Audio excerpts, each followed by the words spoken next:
ఏంటండి ఏమైంది? హీరో గారు వస్తున్న వెహికల్ కి ప్రాబ్లం అయిందంట సార్. అరే ఇప్పుడు ఎలా? సంజన గారు వెళ్తున్నారు, తీసుకుని వస్తారంట సార్. రిషి ఎక్కడా? వెహికల్ ఇక్కడే ఉంది కాబట్టి బాబు వాళ్ళు కూడా ఇక్కడే ఎక్కడ ఉంటుంటారు మేడం. అదే ఇక్కడెక్కడున్నారు? ఏదో ఒకటి తినాలనిపిస్తే చెప్పండి, ఇస్తాను.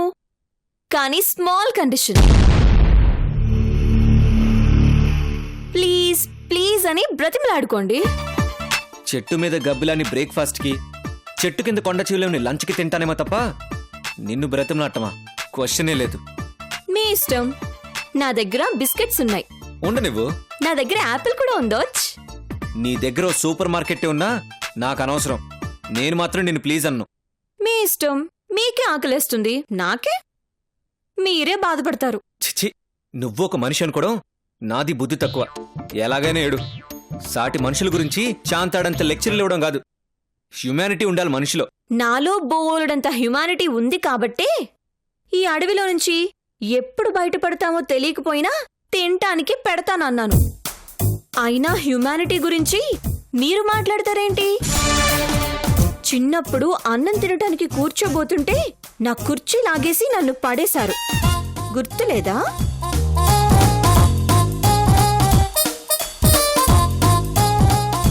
మరోసారి ఆలోచించుకోండి. అహం ముఖ్యమా, ఆకలి ముఖ్యమా? నాకు నేనే ముఖ్యం. నాకు కూడా నేనే ముఖ్యం.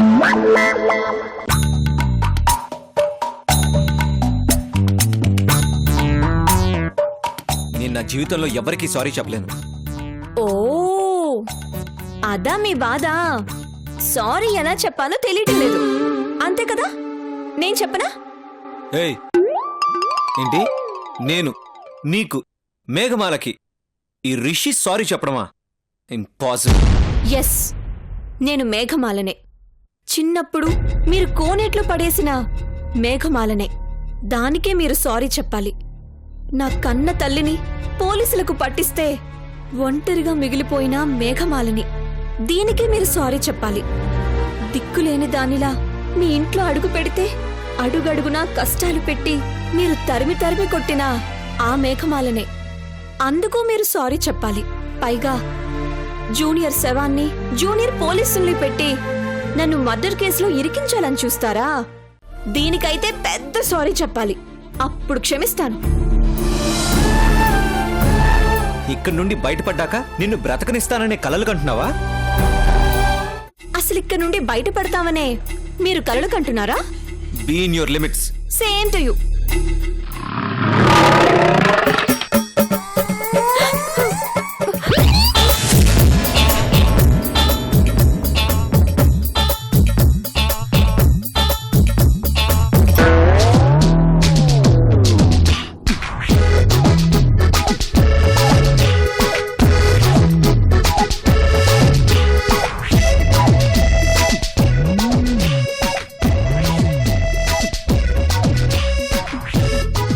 సారీ. చూసావా, నేను సారీ చెప్పకుండా నీతోనే సారీ చెప్పించుకున్నాను. That is Rishi.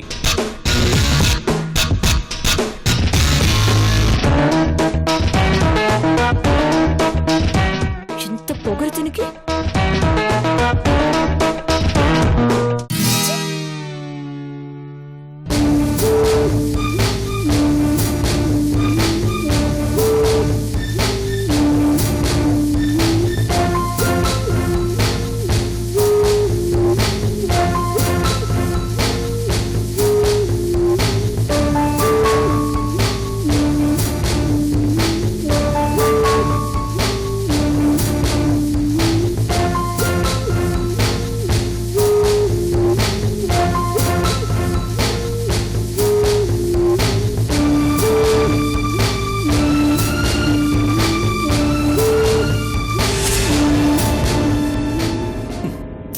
ఏమైంది?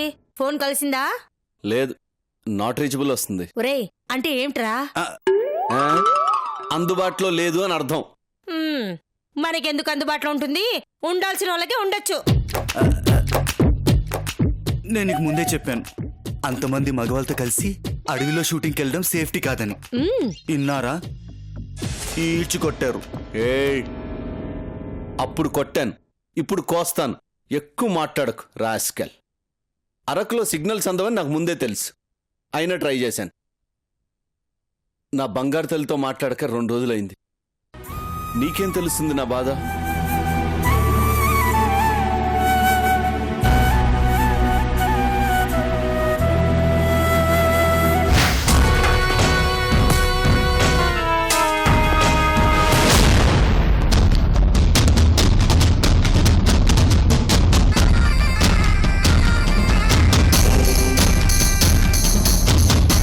ఏంటమ్మా హీరో గారేరి? నన్ను అడుగుతారే, నాతో పంపించారా రిషినేమైనా? రిషి బాబు ఏడయ్యా? ఏయ్ దిగు దిగు. చెప్పు ఏం జరిగిందో చెప్పు. హీరో గారిని తీసుకుని ఇక్కడికి వస్తుంటే మధ్యలో వెహికల్ చెడిపోయింది సార్. మెకానిక్ కోసం నేను ఒక్కనే వెనక్కి వెళ్తుంటే మధ్యలో మేడం వాళ్ళు ఎదురయ్యారు. అప్పుడు అందరం కలిసి ఆగిపోయిన నా వెహికల్ దగ్గరికి వెళ్ళాం. అక్కడ హీరో గారు ఆ డాన్స్ అమ్మాయి లేరు సార్. లేరంటే ఏముంది, ఈ డ్రైవర్ ఎంతకి వెళ్ళిపోయేసరికి వాళ్ళే అడవిలో తప్పిపోయి ఉంటారు. ఆగండి, గొర్రెల మందల ఎందుకలా అరుస్తారు? సార్ హీరో గారు తప్పిపోతే మన సినిమా పరిస్థితి ఏంటి సార్? అసలే ఇది నా మొదటి సినిమా సార్. పోలీసులకు ఫోన్ చేద్దాం సార్. నా కాలు చేతులు ఏం ఆటలేదు సార్. ఏం చేద్దాం సార్? నువ్వు చెవు కోసిన మేకల అరవకయ్యా. తప్పిపోయిన మేఘమాల తిరిగి రాకపోతే నేనే ఈ సినిమా కొరియోగ్రాఫర్ని. మొద్దు, అది తిరిగి రాకపోతే రిషి వస్తాడా? రిషి రాకపోతే సినిమా ఉంటుందా? ఓ కొంచెం వాడు. ఇప్పుడు ఏం చేద్దాం సార్? మన పరిస్థితి ఏంటి సార్? ఎవరు కంగారు పడకండి. తొందరపడి ఎవరు ఫోన్లు చేసి బయట వాళ్ళ దగ్గర ఈ విషయం గురించి నోరు జారొద్దు.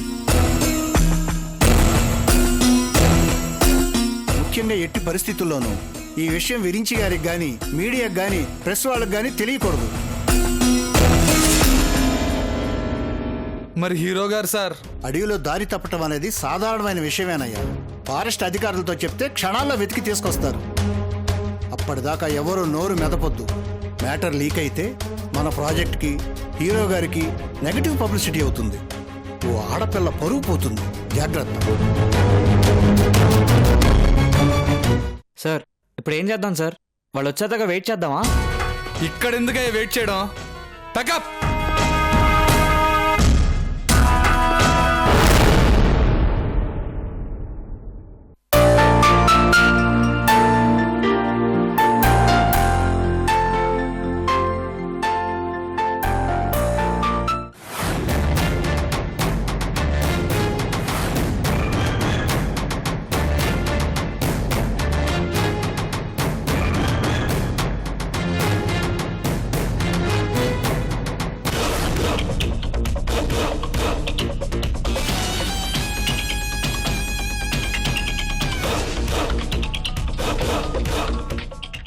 ఎవరు ఎవరు ఫోన్ ఎవరు చేశారో చెప్పు. ఫోన్ మోగుతుంది, వినిపించట్లేదా? తీయలేను మేడం. ఏ ఎవరు చేశారు? అవంతి మేడం. ఓ, మా కాబోయే అత్తగారా? మీకు కాబోయే అత్తగారేమో. బాబు మిస్ అనే మ్యాటర్ తెలిస్తే నన్ను కాటికి పంపి అపరకాలికి అది అవుతారు. ఇప్పుడు ఏం చేయాలి మేడం? మ్యాటర్ చెప్తే ముందు ఇక్కడ ప్రొడ్యూసర్ గారు చంపేస్తారు. హైదరాబాద్ వెళ్ళాక అక్కడ అవంతి మేడం చంపేస్తుంది. ఇప్పుడు ఏం చేయాలి మేడం? ఏదైనా ఐడియా ఉంటే చెప్పండి మేడం.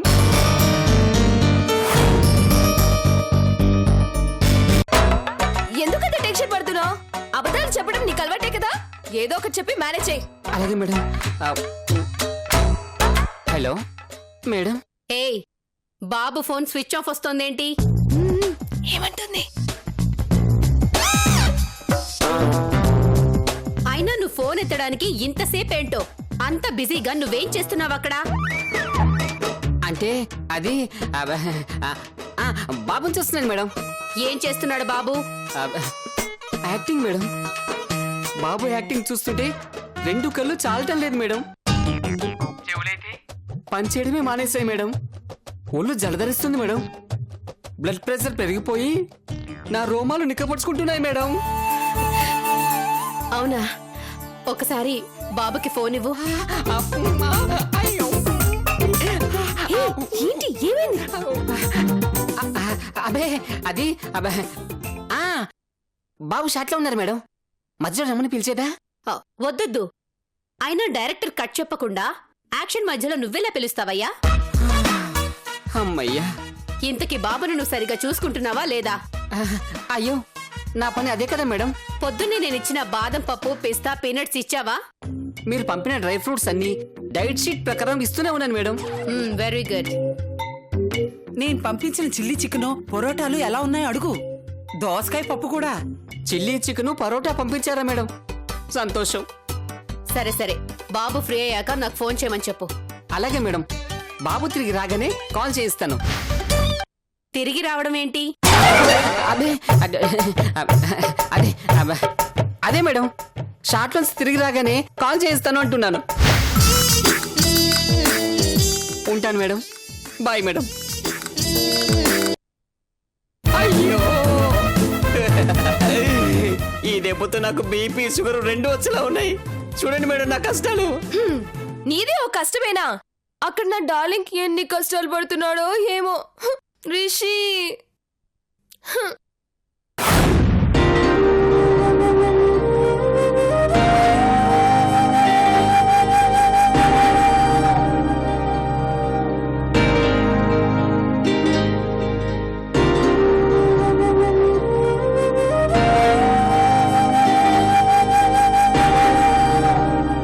చూసావా బుట్టబొమ్మ, నాతో పాటు నిన్ను కష్టపెడుతున్నాను.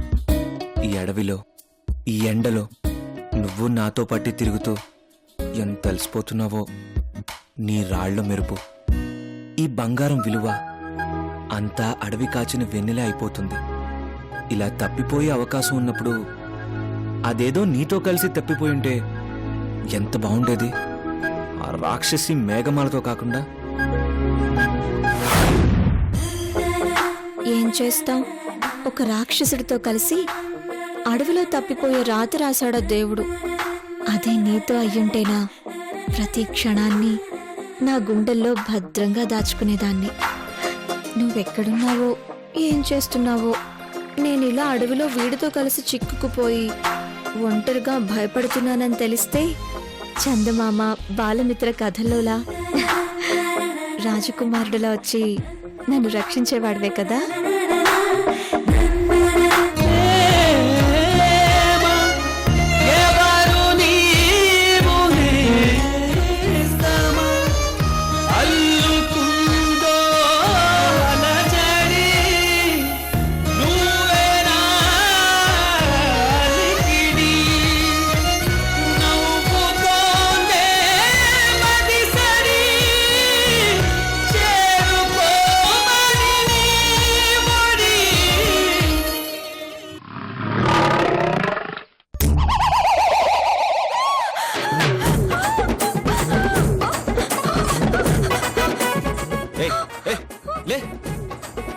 ఏదో జంతువు అరవడం, అంతకన్నా భయంకరంగా నువ్వు అరవడం, ఉప్పు బస్తాలో వచ్చి మీద పడ్డం.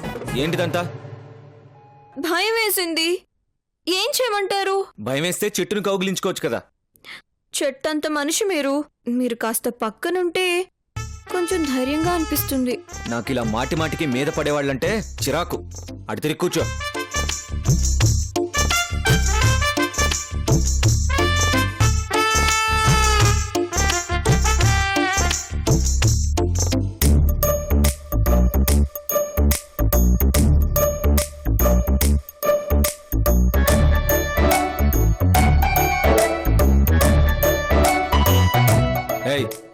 ఈ ఉయ్యాల జంపాలా ఏంటి?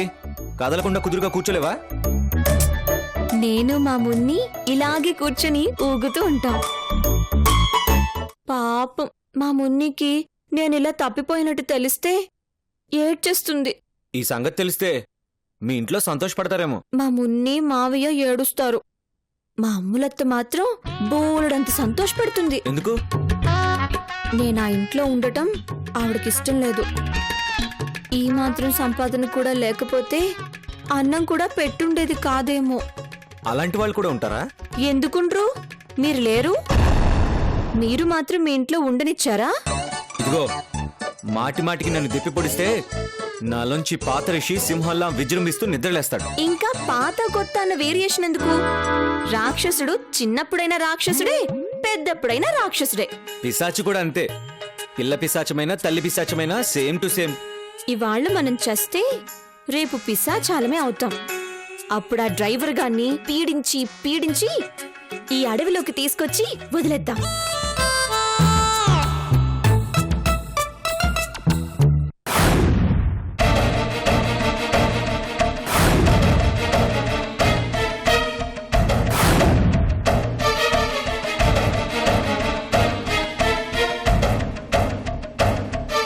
హలో అండి. Hello sir. ఈయనే మా డైరెక్టర్. Hello sir. మీ ఫ్రెండ్ భాస్కర్ నాకు చాలా క్లోజు. ఫోన్ చేసి అర్జెన్సీ అన్నాడు, వెంటనే వచ్చేశాను. ఇంతకీ ఎలా జరిగిందండి? డోంట్ వరీ సార్, చీకటి పడేలోపు మీ వాళ్ళని ఎలాగైనా వెతికి పట్టుకొస్తాం. Thank you sir. ఉంటాను sir. Thank you so much. ఉంటానండి. సరే సార్.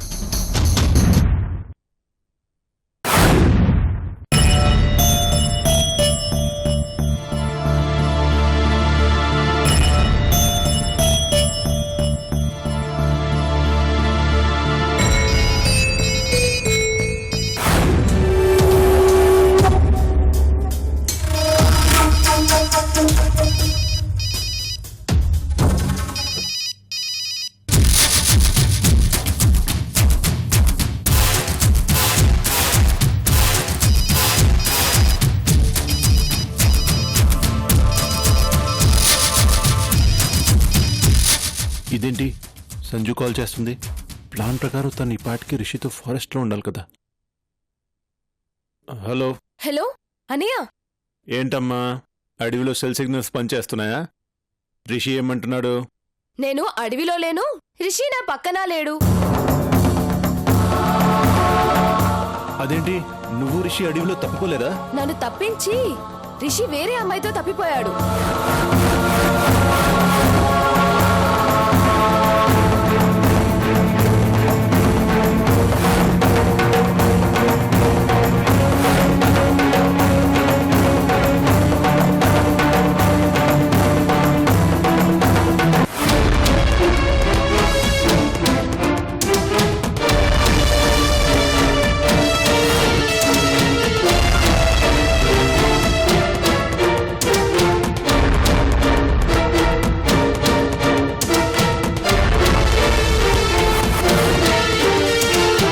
అది మొదటి నుంచి నాకు అడ్డు తగులుతూనే ఉంది.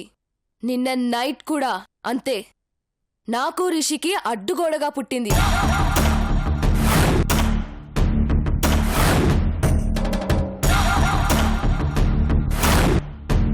అన్నయ్య, నువ్వు ఏం చేస్తావో నాకు తెలీదు.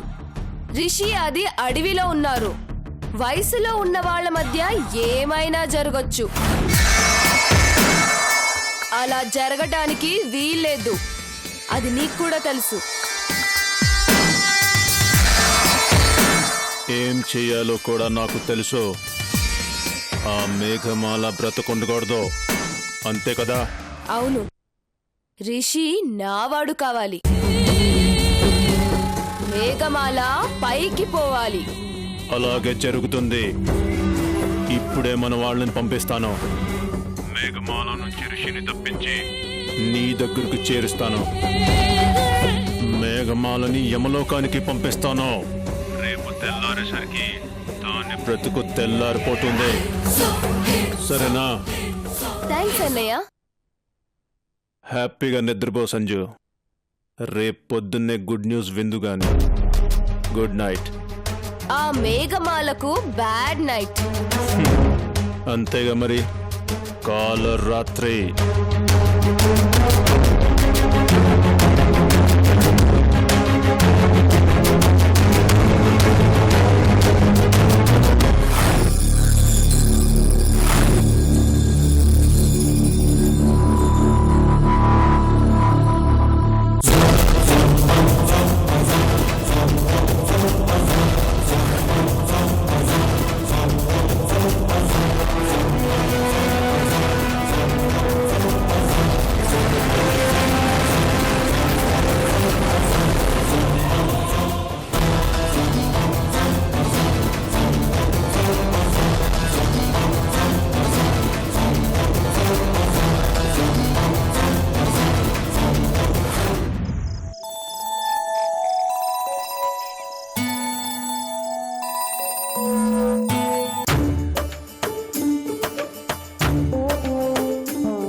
ఈ నైట్ ఇక్కడే ఉంటాం మనం. ఆ? ఈ అడవిలోనా?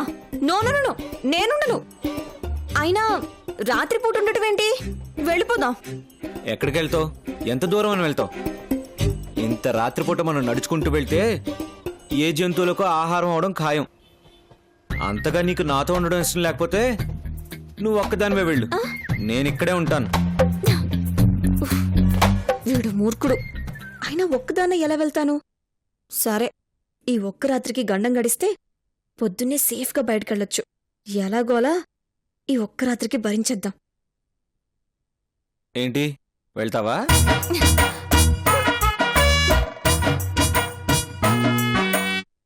అయితే ఇప్పుడు మనం ఒక పని చేయాలి. ఏ జంతువు మన దగ్గరికి రాకుండా ఇక్కడ మనం మంట వెలిగించాలి. వెలిగించు వెలిగించు, నీకు మంట పట్టడం బాగా అలవాటేగా. షిట్, నా సిగరెట్లు, మ్యాచ్ బాక్స్, ఫోన్ అన్నీ ఆ చెంచాగడి దగ్గర ఉండిపోయాయి. ఇప్పుడు ఏం చేయాలి? ఎలా వెలిగించాలి? నాకు తెలుసు, నేను వెలిగిస్తాను. ఎలా వెలిగిస్తావు? నీ దగ్గర లైటర్ ఉందా?